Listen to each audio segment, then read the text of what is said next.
ternyata buah tidak jauh dari pohonnya, karena seperti itu aku melakukan dengan dua-duanya, bergiliran sampai tengah malam. Assalamualaikum warahmatullahi wabarakatuh. Saya host di channel ini yang akan membawakan kisah nyata untuk kalian semua. Kalau kalian terhibur dengan kehadiran saluran ini, subscribe dulu dong dan tolong anggap cerita ini hanya sekedar hiburan dan pelajaran. Jika ada kesamaan nama dan tempat, itu mungkin hanya kebetulan saja. Ambil baiknya dan buang buruknya. Oke, selamat menikmati vlog dan kumpulan cerita dan kisah nyata dari saluran pena kisahku. Nadira memandang Loki dari kejauhan. Sepupunya itu tengah tertawa bersama keluarganya di teras rumah besar milik kakek mereka. Wajahnya begitu tampan, tubuhnya tegap, dan senyumnya selalu berhasil membuat dada Nadira berdebar. Sudah sejak kecil mereka akrab, tumbuh bersama seperti kakak adik. Namun, seiring bertambahnya usia, perasaan Nadira mulai berubah.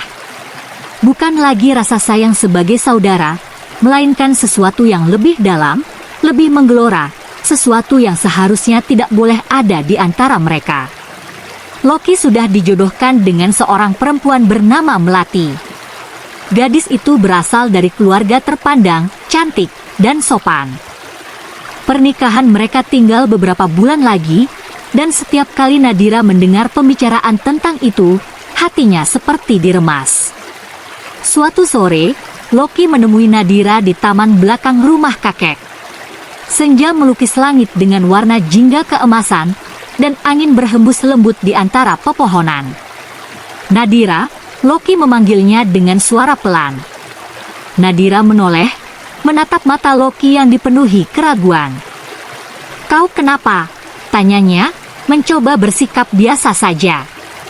"Aku tidak bisa," suara Loki bergetar. "Aku tidak bisa menikahi Melati sementara perasaanku justru tertuju padamu." Jantung Nadira berdegup kencang. Ia ingin menyangkal, ingin mengatakan bahwa perasaan Loki salah, tetapi hatinya justru melompat kegirangan. "Loki, kita sepupu." "Aku tidak peduli," bisik Loki, menggenggam tangan Nadira. "Sejak dulu aku tahu ini salah, tapi aku tidak bisa menahan diri. Aku menyukaimu, Nadira. Bahkan mungkin lebih dari itu." Nadira terdiam. Ia tahu mereka sudah melangkah terlalu jauh. Hubungan ini akan menghancurkan keluarga mereka, akan membuat mereka dikucilkan jika ketahuan. Tapi saat itu, di tengah taman yang sepi, dengan hati yang dipenuhi gejolak perasaan, Nadira memilih untuk tidak berpikir. Ia hanya mengikuti perasaannya, dan perasaannya mengatakan bahwa ia menginginkan Loki. Malam itu, Nadira dan Loki berbuat sesuatu yang seharusnya tidak mereka lakukan. Di kamar yang hanya diterangi cahaya lampu tidur, mereka melupakan dunia luar, melupakan pertunangan Loki, melupakan bahwa mereka adalah saudara. Mereka terlarut dalam hasrat yang selama ini terpendam. Namun, mereka tidak menyadari bahwa seseorang melihat mereka dari celah pintu yang tidak tertutup rapat. Seseorang yang seharusnya tidak berada di sana. Seseorang yang seharusnya tidak mengetahui rahasia mereka. Ayah Loki. Namun, pria itu hanya diam. Tidak ada suara bentakan, tidak ada teguran. Ia hanya menutup pintu kembali, meninggalkan mereka dalam kebisuan yang mencekam. Keesokan harinya, Nadira merasa gelisah. Sejak pagi, ayah Loki bersikap biasa saja, seolah-olah tidak terjadi apa-apa. Tapi tatapan matanya berbeda. Ada sesuatu di sana, sesuatu yang membuat bulu kuduk Nadira meremang. Loki juga merasa ada yang tidak beres. "Kau yakin tidak ada yang tahu?" tanyanya saat mereka bertemu di tempat sepi. Nadira mengangguk ragu. "Tidak ada yang bilang apa-apa. Mungkin kita aman." Mereka mencoba menjalani hari seperti biasa, tetapi perasaan takut terus menghantui Nadira. Ia merasa seperti seseorang sedang mengawasinya, menunggu saat yang tepat untuk bertindak. Dan ketakutannya menjadi kenyataan ketika ayah Loki tiba-tiba memanggilnya ke ruangan kerja di rumahnya. "Nadira," suara pria itu terdengar tenang, tetapi tajam. "Kau tahu aku melihat apa yang terjadi semalam." Darah Nadira seakan berhenti mengalir. "Aku tidak akan melaporkan kalian," lanjut pria itu, membuat Nadira sedikit lega. Tapi ketenangannya hanya sesaat. "Aku punya syarat." Nadira menelan ludah. "Apa?" tanyanya dengan suara nyaris tak terdengar. Ayah Loki tersenyum tipis, tetapi matanya dipenuhi sesuatu yang gelap. "Kau juga harus melayaniku. Jika tidak, aku akan melaporkan kalian pada keluarga dan polisi." Nadira terkejut. Tubuhnya seakan membeku di tempat. Ia menatap pria itu dengan ngeri, berharap ia hanya bercanda. Tapi tidak ada tanda-tanda candaan di wajahnya. Ia tahu ia terperangkap. Jika ia menolak, Loki akan hancur. Jika ia menerima, ia tidak bisa membayangkan apa yang akan terjadi selanjutnya. Dan itu adalah awal dari kehancuran yang lebih besar. Nadira berdiri membeku di ruangan kerja ayah Loki. Kata-kata pria itu masih terngiang di kepalanya. Ia tahu ini adalah ancaman, jebakan yang akan menghancurkan dirinya, mereka. Tapi apa yang bisa ia lakukan? Jika ia menolak, Loki akan kehilangan segalanya. Jika ia menerima, ia sendiri yang akan hancur. Tangannya gemetar. "Tolong, jangan lakukan ini, Om," suaranya lirih, hampir berbisik. Pria itu hanya tersenyum tipis, lalu berdiri dari kursinya. Ia berjalan mendekat, membuat Nadira semakin mundur hingga punggungnya menempel di dinding. "Kau tidak punya pilihan, Nadira," katanya pelan, tapi penuh tekanan. "Jika kau ingin Loki tetap aman, lakukan apa yang kuminta." Dada Nadira bergemuruh hebat. Ketakutan bercampur kebencian memenuhi dirinya. Tapi lebih dari itu, ia merasa terjebak. Tidak ada jalan keluar. Akhirnya, dengan mata berkaca-kaca, ia mengangguk pasrah. Dan itulah awal dari kehancuran. Hari-hari setelahnya terasa seperti neraka bagi Nadira. Setiap kali ia bertemu dengan Loki, rasa bersalah menyesakkan dadanya. Loki tidak tahu apa yang terjadi. Ia tidak tahu bahwa Nadira kini hidup dalam ketakutan, menjadi boneka bagi ayahnya sendiri. Tapi yang lebih membuatnya tersiksa adalah kebisuan pria itu. Ayah Loki tetap bersikap seolah tidak ada yang terjadi di depan orang lain. Ia tetap menjadi sosok ayah yang baik bagi Loki, suami yang setia bagi istrinya. Namun, setiap kali ada kesempatan, ia akan memaksa Nadira melakukan hal yang tidak pernah ia inginkan. "Nadira, kau kenapa?" Loki bertanya suatu hari saat mereka sedang duduk berdua di taman belakang.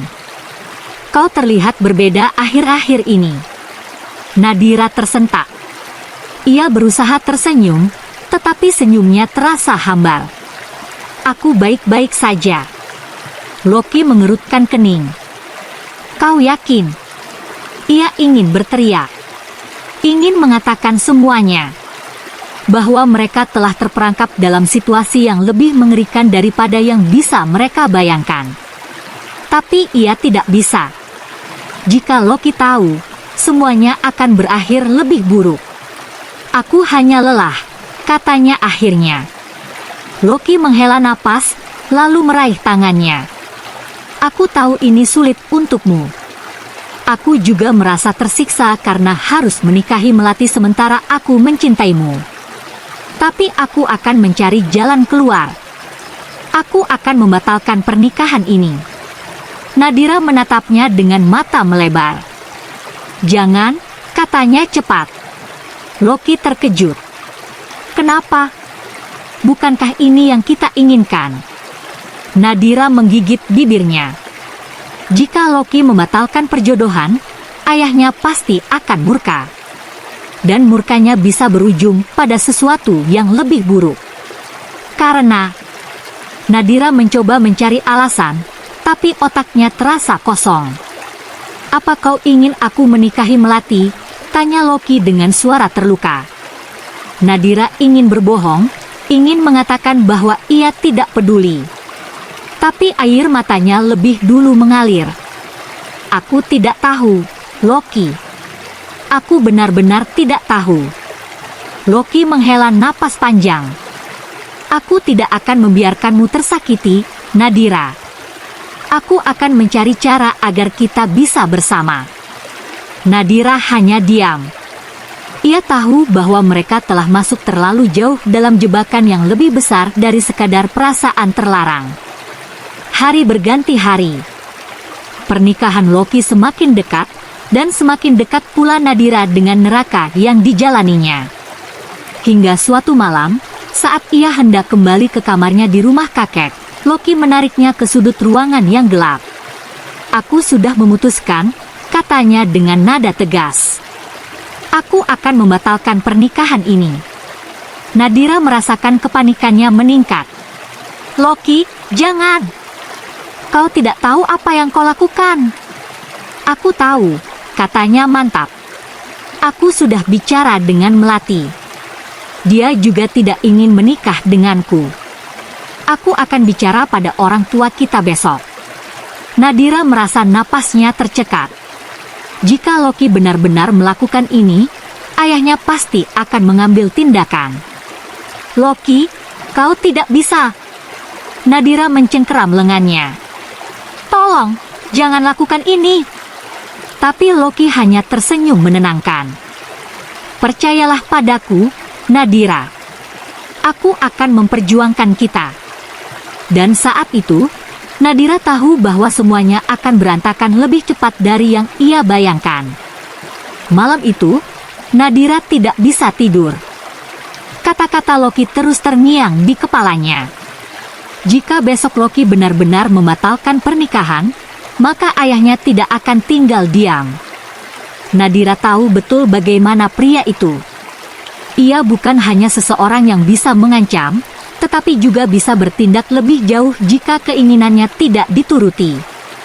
Pagi harinya, saat semua keluarga berkumpul di ruang tamu rumah kakek, Loki akhirnya berbicara. "Ayah, ibu, kakek, aku ingin membicarakan sesuatu yang penting," katanya dengan nada serius. Semua orang menoleh padanya.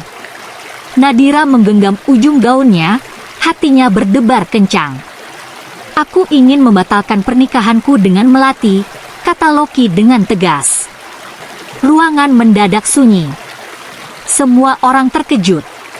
Ibu Loki menatap putranya dengan ekspresi bingung, sedangkan ayahnya menegang. "Apa yang kau katakan, Loki?" tanya ibunya. "Aku tidak bisa menikahi seseorang yang tidak kucintai," jawab Loki. "Aku tahu pernikahan ini sudah direncanakan sejak lama, tetapi aku tidak bisa memaksakan diri." Melati, yang juga hadir di sana, hanya diam. Sepertinya ia memang sudah tahu rencana ini sebelumnya. Namun, ayah Loki tidak menunjukkan ekspresi terkejut. Ia justru tersenyum tipis, seperti seseorang yang sudah memprediksi hal ini akan terjadi. "Jadi, kau menolak perjodohan ini?" tanyanya dengan nada santai, tetapi matanya tajam menatap Loki. "Ya," jawab Loki mantap. Ayahnya menghela napas panjang. "Baiklah, kalau itu maumu." Nadira sedikit terkejut. Ia tidak menyangka pria itu akan setenang ini. Namun, firasat buruk tetap menyelimuti dirinya. Setelah pertemuan itu selesai, Nadira kembali ke kamarnya dengan perasaan was-was. Ia tahu ini belum selesai. Ayah Loki tidak akan tinggal diam. Dan dugaannya benar. Malam itu, saat semua orang sudah tidur, seseorang mengetuk pintu kamarnya dengan pelan. Nadira langsung tahu siapa itu. Dengan tangan gemetar, ia membuka pintu. Ayah Loki berdiri di sana, dengan ekspresi dingin di wajahnya. "Masuk," katanya singkat. Nadira menelan ludah, lalu melangkah masuk ke dalam ruangan pria itu. Begitu pintu tertutup, ekspresi pria itu berubah menjadi lebih gelap. Kau pikir aku akan membiarkan Loki membatalkan pernikahannya begitu saja? Suaranya rendah, tetapi penuh ancaman. Nadira merasakan ketakutan merayapi tubuhnya. Aku tidak melakukan apa-apa, katanya lirih. Pria itu mendekat, membuat Nadira semakin mundur. Aku tahu ini karena kau, katanya tajam. Loki tidak akan sebodoh ini jika tidak karena pengaruhmu. Nadira menggeleng cepat. Aku tidak pernah meminta Loki melakukan itu. Tapi kau yang membuatnya ingin, pria itu menyeringai. Dan sekarang, aku akan pastikan kau membayar semuanya. Dengan tangan gemetar, Nadira mencoba berbalik, tetapi pria itu lebih cepat. Tangannya mencengkeram pergelangan tangan Nadira dengan kuat, membuat gadis itu tak bisa melarikan diri. Kau tahu, Nadira? Aku selalu menginginkanmu, bisiknya di telinga gadis itu. Sejak pertama kali aku melihatmu bersama Loki, aku tahu kau adalah sesuatu yang spesial. Nadira merasa mual. Tolong, jangan. Pria itu hanya tertawa pelan. Kau sudah tahu aturannya, kan? Jika kau menolak, aku akan menghancurkan Loki. Aku bisa membuatnya dipenjara, aku bisa menghancurkan hidupnya dalam sekejap. Air mata Nadira mengalir. Ia tahu pria itu tidak main-main. Dengan hati yang hancur, ia pasrah. Dan malam itu, ia kehilangan segalanya. Keesokan harinya, Loki mencari Nadira. Aku mencarimu sejak tadi pagi, kenapa kau menghindar? Tanyanya dengan nada cemas. Nadira tidak bisa menatapnya. Ia merasa kotor, hancur, dan dipenuhi rasa bersalah. Aku hanya butuh waktu sendiri, katanya pelan. Loki menggenggam tangannya. Nadira, aku sudah melakukan ini untuk kita. Aku akan bicara dengan keluargaku agar kita bisa bersama. Mata Nadira langsung membelalak. Tidak, Loki, katanya cepat. Kau tidak boleh melakukannya. Loki mengerutkan kening. Kenapa? Kau tidak ingin kita bersama. Nadira menggigit bibirnya, berusaha menahan air mata. Ia ingin mengatakan yang sebenarnya, ingin berteriak dan memberitahu Loki bahwa mereka sudah terjebak dalam permainan yang jauh lebih kejam. Tapi ia tidak bisa. Jika ia bicara, Loki akan hancur. Aku sudah memutuskan, katanya dengan suara datar. Aku tidak ingin bersama denganmu, Loki. Loki terdiam. Apa?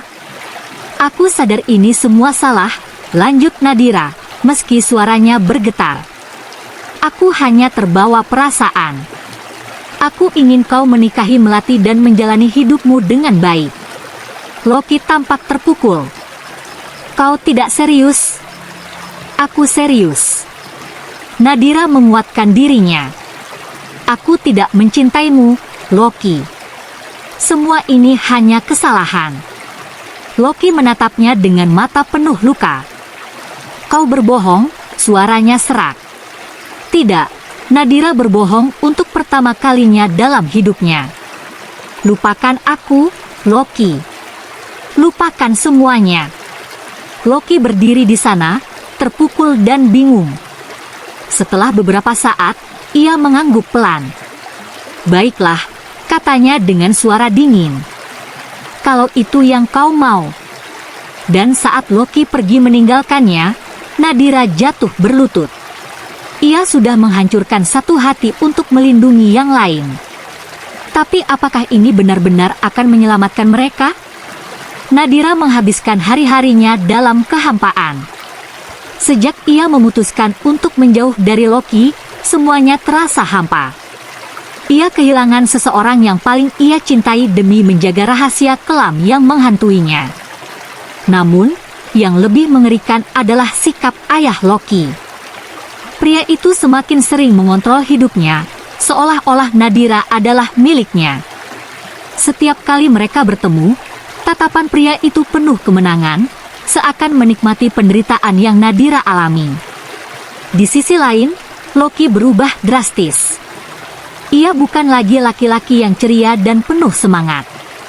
Ia menjadi pendiam, tertutup, dan bahkan sering menghindari Nadira. Nadira tahu luka yang ia berikan terlalu dalam. Hingga suatu hari, kabar mengejutkan datang. Melati memutuskan untuk membatalkan pernikahan dengan Loki. "Aku tahu hatinya tidak pernah untukku," kata Melati ketika Nadira menemuinya secara diam-diam. "Aku tidak ingin menikah dengan seseorang yang mencintai orang lain." Nadira terkejut. "Tapi bagaimana dengan keluargamu?" Melati tersenyum lemah. "Mereka marah, tentu saja. Tapi aku tidak peduli. Aku juga punya hak untuk menentukan hidupku sendiri." Nadira semakin merasa bersalah. Keputusan Melati justru semakin memperumit keadaan. Jika Loki benar-benar bebas dari perjodohan ini, maka ia pasti akan kembali berusaha untuk mendekati Nadira. Dan itu berarti ayahnya akan semakin murka. Dan benar saja. Malam itu, pria itu kembali menemui Nadira. Kali ini, kemarahannya tak bisa disembunyikan. "Kau pikir dengan Melati membatalkan pernikahan, Loki akan kembali padamu?" Suaranya dingin dan mengancam. Nadira menggigit bibir. "Aku tidak tahu apa yang kau bicarakan, Om." Pria itu menyeringai. "Kau masih mencoba bermain aman, ya?" Ia mendekat, membuat Nadira ingin mundur, tetapi ia menahan diri. "Aku sudah memperingatkanmu," lanjutnya. "Jika Loki mencoba kembali padamu, aku tidak akan tinggal diam." Nadira menahan napas. Ia tahu pria ini mampu melakukan apapun. Tapi kali ini, ia tidak bisa terus diam. Pagi itu, Loki datang menemuinya di taman belakang rumah kakek. Matanya penuh harapan, tetapi juga kebingungan. "Aku ingin tahu alasan sebenarnya," katanya. "Kenapa kau berubah? Kenapa kau memaksaku menjauh?" Nadira terdiam. Ia tahu, inilah saatnya untuk menentukan segalanya. "Loki, ada hal-hal yang tidak bisa kau pahami," katanya dengan suara bergetar. "Jelaskan padaku," desak Loki. "Aku tidak akan pergi sampai kau mengatakannya." Nadira menatap mata Loki yang penuh ketulusan.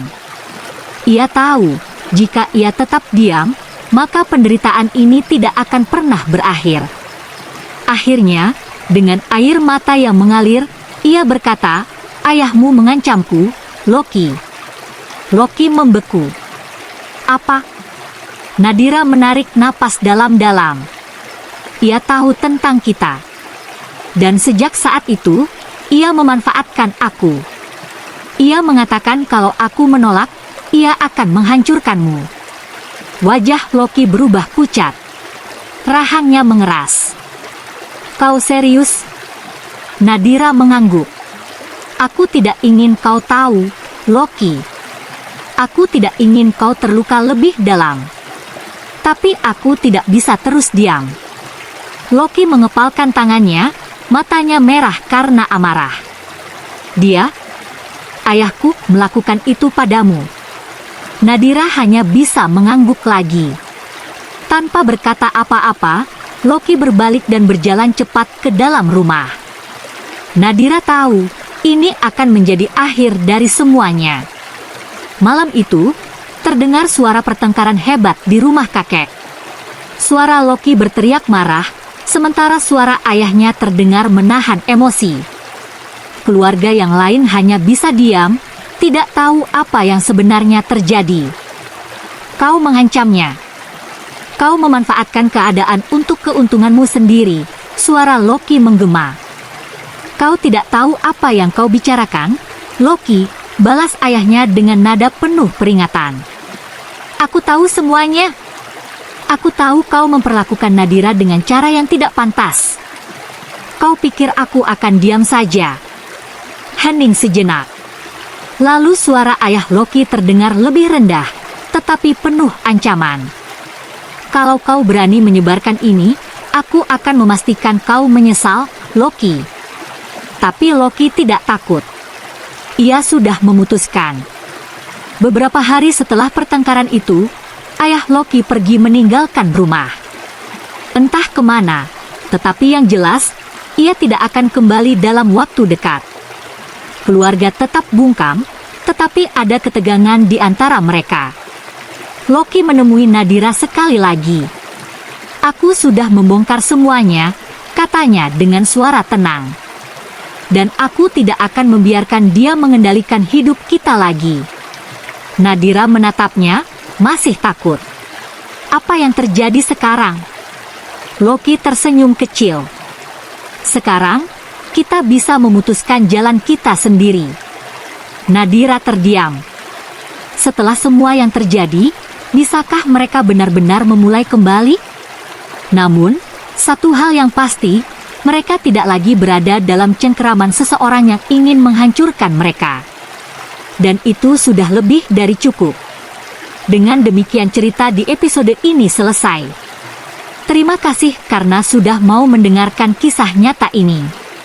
Sekali lagi ambil baiknya dan buang buruknya dan semoga hal seperti ini tidak akan pernah terjadi kepada kalian semua wahai sahabat Onlineku dan semoga kita semua dilindungi dari mara bahaya. Amin ya rabbal alamin. Sekian dan terima kasih. Sampai ketemu lagi di cerita-cerita selanjutnya. Jangan lupa like, komen, share dan subscribe. Oh iya, jangan sungkan untuk membagikan pemikiran kalian semua wahai sahabat Onlineku di komentar video ini ya.